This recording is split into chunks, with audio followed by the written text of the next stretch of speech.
ឧបនាយករដ្ឋមន្ត្រីក្រសួងការពារជាតិបានអញ្ជើញសាកសួរសុខទុក្ខនិងជួបសំណេះសំណាល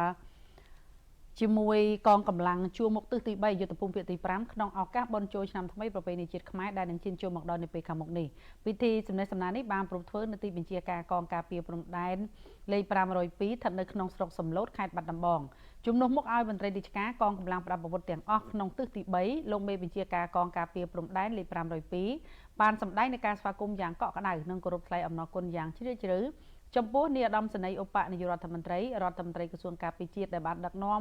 គណៈប្រតិភូអញ្ជើញចុះសាកសួរសុខទុក្ខកងកម្លាំងជួរមុខនៅក្នុងទិសទី3យុទ្ធភូមិភាគទី5ក្នុងឱកាសបុណ្យចូលឆ្នាំថ្មីប្រពៃណីជាតិខ្មែរដែលបានរួមចំណែកលើកទឹកចិត្តឲ្យបងប្អូនបំពេញភារកិច្ចកាន់តែទទួលបានលទ្ធផលល្អប្រសើរបន្ថែមទៀតជូនជាតិមាតុភូមិលោកមេបញ្ជាការកងការពារព្រំដែនលេខ502បានបញ្ជាក់ឲ្យដឹងថាក្នុងរយៈពេលកន្លងមកនាយទាហាននីតិរងនិងពលទាហានកងការពារព្រំដែនលេខ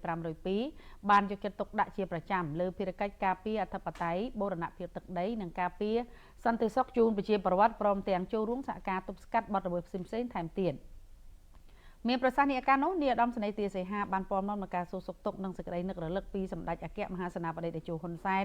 ប្រធានព្រឹទ្ធសភានិងសម្ដេចគតិប្រិទ្ធបណ្ឌិតប៊ុនរ៉ានីហ៊ុនសែនសម្ដេចមហាបវរធិបតីហ៊ុនម៉ាណែតនាយករដ្ឋមន្ត្រីនៃព្រះរាជាណាចក្រកម្ពុជានិងលោកជំទាវពេជ្រច័ន្ទមុនីនិងសម្ដេចពីជ័យសេនាទាបាញ់អតីតឧបនាយករដ្ឋមន្ត្រីក្រសួងការពារជាតិជូនចំពោះនាយទាហានរងនិងពលទាហានក្នុងកងការពារព្រំដែនលេខ502ក៏ដូចជាកងកម្លាំងជួរមុខទិសទី3យុទ្ធភូមិភាគទី5ទាំងអស់ក្នុងឱកាសបុណ្យចូលឆ្នាំថ្មីប្រពៃណីជាតិខ្មែរឯកឧត្តមទាសីហាបានផ្ដាំផ្ញើដល់កម្លាំងជួរមុខទាំងអស់ត្រូវធ្វើកិច្ចសហប្រតិបត្តិការឲ្យបានល្អកម្លាំងប្រទេសជិតខាងដើម្បីកសាងតំបន់ព្រំដែនជាតំបន់សន្តិភាពកិច្ចសហប្រតិបត្តិការនិងការអភិវឌ្ឍនាំមកនូវផលប្រយោជន៍ដល់ប្រជាជនប្រទេសទាំងពីរកម្ពុជាថៃឯកឧត្តមទាសីហាក៏បានផ្ញើ